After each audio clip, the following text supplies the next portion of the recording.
সামান্য কিছু মিউজিক ব্যবহার করার কারণে আপনার ফেসবুক ইনকাম বন্ধ হয়ে যেতে পারে। আপনার ভিডিওতে আপনি যে মিউজিকটি ব্যবহার করতেছেন, এই মিউজিকের মালিক যদি অন্য কেউ হয়ে থাকে, তাহলে আপনি যে ইনকামটা করবেন, এই ইনকামের মালিক কিন্তু তিনি হয়ে যাবে। অর্থাৎ আপনি সেই ভিডিও থেকে কোনো ইনকাম পাবেন না। আপনি যা ইনকাম করবেন, আপনার যে মিউজিকটা আপনি ব্যবহার করছেন, যার মিউজিক, সেই মালিক এই ইনকামটি পাবে। আর এই ভুলগুলো যদি আপনি একাধিকবার করেন, তাহলে কিন্তু আপনার কন্টেন্ট মনিটাইজেশন যেটা রয়েছে সেটা কিন্তু অটোমেটিক বন্ধ হয়ে যাবে। ফেসবুক টিম আপনার কন্টেন্ট মনিটাইজেশনটি বন্ধ করে দিবে। তো আসুন আমরা আপনাদেরকে আজকে দেখাবো কিভাবে আপনারা ফ্রিতে ফেসবুকের যে ফ্রি মিউজিকগুলো রয়েছে, অর্থাৎ ফেসবুক কোম্পানি কিন্তু আপনাদের জন্য নিজস্ব প্ল্যাটফর্মে তাদের ফ্রি মিউজিক রেখেছে। আপনারা কি করবেন, সেই ফ্রি মিউজিকগুলো ব্যবহার করবেন, তাহলে আপনাদের ভিডিওতে কোনোদিনও কোনো সমস্যা আসবে না বা আপনার ইনকামটি অন্য কেউ নিয়ে যেতে পারবেন না।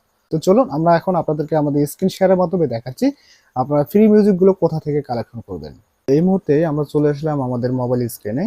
এই কাজটি করার জন্য আপনাকে কি করতে হবে, গুগল ক্রোম যে ব্রাউজারটি রয়েছে, গুগল ক্রোম ব্রাউজার আপনাদেরকে ক্লিক